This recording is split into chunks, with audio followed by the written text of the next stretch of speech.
여러분 안녕하십니까? 사도민고 김홍국 교수의 이슈 우리 정치권의 현상, 국회의 모습, 그리고 국제적인 갈등 속에서 대한민국의 앞으로 나아갈 방향, 이런 것들을 함께 점검해보는 사도민고 김홍국 교수의 이슈 여러분과 함께 출발하겠습니다. 오늘의 주제는 검찰총장 임명건입니다. 주제를 그렇게 잡았습니다. 포청천 검찰총장을 기대한다. 그동안 우리 검찰총장 정말 많은 왜곡이 있었습니다. 정권의 특히 권력에 함께하면서 권력에 대해서 아부하고 충성하면서 많은 민주주의 원칙을 저버린 것이 그동안의 검찰의 모습이었습니다. 권력기관 그 자체로서 많은 국민들의 실망을 사왔습니다. 자, 이번에 임명되는 검찰총장 정말로 포청천 제대로 국민의 편에 서는 공정한 판관이 되기를 기대해봅니다. 자, 우리 국회의 모습 정말로 푸르른 여름철의 국회 모습 밖에서 보이죠. 안에서는 그동안 논란이 많았습니다. 무려 3개월 국회 공전하고 쉬었습니다. 이제 국회가 저렇게 열심히 일하고 국민을 위해서 법을 만들 때인데요. 검찰총장 마지막 인사청문회 청문 보고서 채택 결국은 이루어지지 않을 것으로 보입니다. 자, 검찰총장 왜 이렇게 중요할까요? 왜 여야가 이렇게 갈등을 했을까요? 검찰총장은 검찰청을 대표하는 그런 직위고요. 장관급입니다. 그만큼 중요하다는 얘기죠. 대한민국의 권력기관 중에 가장 최상위에 있다는 바로 검찰을 대표하기 때문에 검찰총장의 역할은 그만큼 더 주목을 받는 건데요. 일단은 16일에 임명이 될 것으로 전망이 되는데 조금 더 늦춰질 수는 있습니다. 자, 인사청문 보고서를 대통령에게 보내야 하는 송부시한이 15일까지인데요. 보내지지 않았습니다. 그렇다면 대통령은 임명을 할 것으로 보입니다. 그렇다면 현재 문무일 검찰총장의 임기가 24일 날 끝나기 때문에 만일의 경우 윤석열 청장의 경우는 지금은 후보자지만 25일부터 임기가 시작될 것으로 보입니다. 자, 이런 대통령의 재가가 이루어질 경우에는 임기를 드디어 시작하면서 대한민국 검찰의 미래를 위해서 검찰총장이 새롭게 일해야 되는 그런 상황이 전개가 되겠습니다. 임명 절차는 검찰총장 후보 추천위원회의 후보자를 추천받아 법무부 장관의 지청을 받아 대통령이 임명하는 것이고요. 임명에 대해서 인사청문회를 실시하는 것이 그동안의 검찰총장의 임명 절차입니다. 임기는 2년입니다. 2년 동안 대한민국 사법개혁 어떻게 이룰 것인지 새로운 검찰총장에 대한 관심이 높아지고 있습니다. 자, 검찰총장은 일단은 소관 사무를 통할해야 되고요. 소속 공무원들, 다시 말해서 검찰, 검사와 수사관 등 검찰 공무원들을 지휘 감독하는 역할을 검찰총장은 하게 됩니다. 검사에 대한 사무를 관장하고요. 또 대검찰청의 사무를 맡아 처리하고 검찰 사무를 총괄하면서 검찰청의 공무원들을 지휘 감독하는 것이 검찰총장입니다. 지금 인사청문회를 끝내고 청문보고서 채택이 되지 않은 상황인데요. 윤석열 후보자 1961년생입니다. 서울대학교 법학과를 나왔고요. 또 석사까지 마쳤습니다. 제55대 수원지방검찰청의 여주지청장을 지냈고 또 대전 고등검찰청의 검사를 지냈습니다.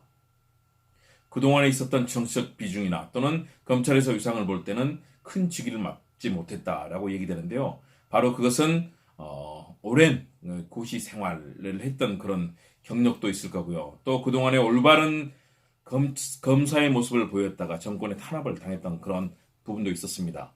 사법연수원 23기 수료 후에 1994년에 검사로 임용이 됐습니다.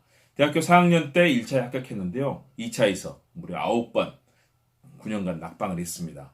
그리고 1991년에 합격했기 때문에 동기 중에서는 나이가 많다 이런 평가를 받았습니다. 대신에 그 강직함에 대해서는 많은 국민들 또 검찰 직원들이 공언하고 있는 상황입니다. 국가정보원 여론조작 사건 특별수사팀장으로 2013년 4월부터 활동을 했습니다. 당시 검찰 수뇌부의 반대에도 불구하고 국정원에 대해서 압수수색을 단행하고 직원을 체포하는 등 정말로 검사의 바른 기상을 세웠다라는 평가를 받았습니다. 여러분 기억하시지만 당시는 어떤 때입니까? 박근혜 정부의 국정원 댓글농단 사건 많은 대두가 됐었고요. 그 수사를 하는 데 있어서 김기춘 비서실장이라든가 많은 사람들이 우병우 민정수석이라든가 많은 사람들이 이 상황을 반대하고 또 방해하고 있는 그런 상황들에 윤석열 당시 수사팀장이 제 역할을 했고요. 당시의 법무장관이 바로 황교안 자유한국당 대표입니다. 수사지휘권을 발동하면서 많은 그런 수사에 대한 어려움이 있었고 일부는 방해까지 이루어졌다라는 그런 평가를 받고 있습니다. 그런 속에서 소신을 지켰고 이로 인해서 좌천당하고 사실상 검사의 옷을 벗어야 되는 상황까지도 가게 됐습니다. 그만큼 바르고 올곧은 그런 포청천 같은 검사였다는 평가를 받고 있습니다. 특별수사팀은 원세훈 전 국정원장에게 공직선거법 위반 그리고 국가정보원법 위반 혐의를 적용했습니다. 당시 국정감사 증인으로 나와서 윤석열 후보자는 나는 사람에게 충성하지 않는다. 정권이라든가 사람에게 충성하지 않고 국민과 법에 충성한다는 그런 말을 남겨서 많은 국민들에게 박수를 받았고 올바른 검사 활동을 할 것으로 평가를 받았습니다. 문재인 정부에서 서울중앙지검장으로 임명됐고요. 검찰총장 후보자로 지명이 돼서 현재 마지막 절차를 밟고 있습니다. 검찰에 대해서 국민들 많은 비판을 해왔습니다. 권력의 편에 서서 농단을 하고 국민의 권리를 억압하고 블랙리스트라든가 각종 국정농단이 펼쳐질 때 또 세월호 참사가 벌어졌을 때 검찰 또 김기춘 비서실장 우병우 민정수석을 비롯한 검찰 라인들은 국민을 왜곡하고 법을 왜곡하는 일을 벌였습니다. 이를 가리켜서 무문농법이다라는 사자성어로 평가할 만한 것이 그동안의 검찰의 행태였습니다. 춤출무 굴얼문 희롱알롱 법법. 자, 관리들이 법률 지식을 악용해 법을 자기 입맛이나 권력자의 구미에 맞게 조작함으로써 사사로운 이익을 챙기고 국민들에게 해를 끼치는 것을 무문농법이라고 합니다. 무문왕법이라든가 또는 무문농묵이라는 표현도 나옵니다. 사마천 사기의 화식열전에 나오는 것이 바로 무문농법이라는 표현입니다. 잘못된 검찰의 행태, 지록위마, 사슴을 가리켜서 말이라고는 잘못된 행태가 벌어짐에도 불구하고 검찰이 도리어 권력의 편에 섰을 때 이것을 우리는 무문농법이라고 비판을 합니다. 이런 검찰 모습 벗어나야 되겠죠. 바로 윤석열 후보자가 그런 국민적인 기대를 모으고 있습니다. 해야 될 일이 무엇일까요? 공수처 설치라든가 또는 공수처 설치가 바로 그런 것이죠. 고위공직자 범죄 수사처를 적극적으로 설치하고요. 또 검찰과 경찰의 수사권 조정 문제도 적극적으로 해야 되는 것이 윤석열 검찰총장 후보자 그리고 임명이 될 경우에는 적극적으로 실천할 것으로 보입니다. 권력이 아닌 국민에게 충성하는 원칙의 시대가 도래하게 될 것이다 라는 기대를 모읍니다. 과거 권력에 충성했던 검찰에서 이제는 법과 국민 그리고 원칙에 충성하는 그런 검찰의 시대가 열 것이다. 이런 기대를 모으고 있습니다. 야당뿐만 아니라 여당 의원도 벌벌 떨고 있다고 합니다. 여당과 야당 모두에게 새로운 법과 원칙이 준수되는 그런 가치를 요구하는 준법의 시대, 윤석열 시대는 바로 그런 검찰 문화가 이루어질 것이라는 기대를 할 수 있겠습니다. 사람에게 충성하지 않고 원리 원칙, 법에 입각해서 검사 일을 가겠다라는 윤석열 후보자의 이야기들.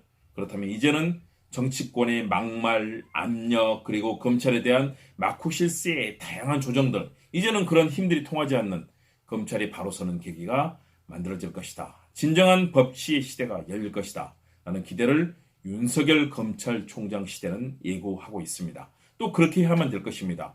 만일의 경우 윤석열 후보자가 검찰총장이 되어서도 이를 바꿔내지 못한다면 국민들께 수많은 질타와 비판 그리고 역사적 그런 이 평가를 받게 될 것입니다.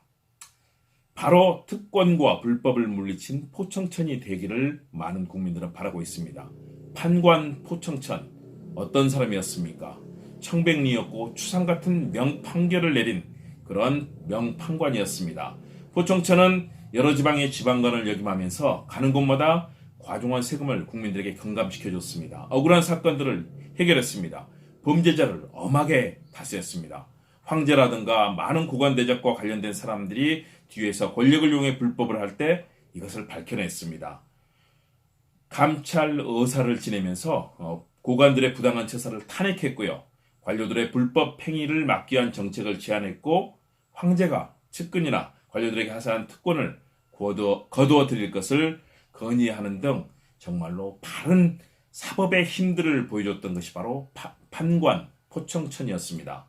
포청천 999년에 태어나서 1062년에 사망한 그는 그야말로 바른 법조인, 바른 판관의 표상이었습니다. 그렇기 때문에 중국에서는 지금도 많은 포청천 관련 영화와 드라마가 만들어지고요. 우리 대한민국에서도 방영이 되면서 국민들에게 신뢰를 받는 그런 인물입니다. 권력을 멀리하고 또 민원 있는 백성들은 누구나 상수할 수 있도록 했던 것이 바로 포청천이었습니다. 공정한 판결을 내렸고 부패를 척결했습니다. 또 관리들이 잘못된 행태를 했을 때 엄하게 다스려서 법의 원활한 시행을 만들어냈습니다. 관리들이 사유화하는 공공의 공유지를 사유화할 때 이것들에 대해서 많은 백성들이 여기에 대해서 비판을 했고 또 피해를 입는 사례들이 나타났습니다. 이것을 모두 철거하게 했습니다. 그리고 고관 대작들을 가리지 않고 공정한 판결을 내리면서 부패와 비리를 척결하는 바른 자세로 명성을 모았습니다. 바로 이것이 이 시대의 판관 포청천이 필요한 그런 이유라고 하겠습니다. 자, 민주주의, 법과 원칙이 서는 민주주의입니다. 국민이 권력을 갖고 스스로 권리를 행사할 수 있도록 법이 보장하고 헌법이 그 가치를 정하는 것이 바로 민주주의 사회입니다. 법과 현실에 대해서 아우구스티누스 황제는 그런 얘기를 했습니다. 자유는 법률의 보호를 받아 처음으로 성립한다. 이 세상에 법의 자유가 있을 수 없다. 그만큼 법은 중요한 것이고 법이 자유를 보호할 것이라는 그런 아우구스티누스의 이야기였습니다. 반면에 마하트마 간디, 인도의 성인이라고 하는 마하트마 간디는 부당한 법률은 그 자체가 일종의 폭력이다. 그 법률 위반에 대한 체포는 더한 폭력이다 라고 얘기를 했습니다. 바로 법이 원칙에 서 있을 때 그 법이 제대로 된 자유와 평등 그리고 박애라는 인권의 가치를 존중할 수 있을 것이고요. 민주사회를 지킬 수 있다는 것입니다. 법이 권력의 편에 서서 농단됐을 때 법은 존재하지 아니함만 못한 그런 상황이 됐습니다. 자, 그래서 오늘 여러분께 말씀드리고 싶습니다. 이제 윤석열 검찰총장 시대가 열리게 됐습니다. 권력에 대한 충성이 아닌 법과 원칙, 국민에 대해서 충성하는 법의 시대를 기대한다. 오늘의 한마디를 이렇게 드리고 싶습니다. 국민을 두려워하고 국민을 위해서 일하는 정치권, 그리고 사법기관, 검찰이 되기를 소망해봅니다. 대한민국 이제 새롭게 바뀌어야 합니다. 여러분, 윤석열 시대 기대하면서 또 견제와 감시의 눈길 보내고 격려와 또 잘할 수 있도록 따뜻한 박수 보내면서 윤석열 시대를 열어가야 되겠습니다. 윤석열 검찰총장 임명된 직후부터 정말로 검경수사권 조정 또 제대로 된 검찰개혁, 법조개혁 이루어주기를 바라고 국민의 편에 서서 활동해주기를 기대해봅니다. 시사도민고 김홍국 교수의 이슈 오늘 이 시간 마치도록 하겠습니다. 여러분 감사합니다.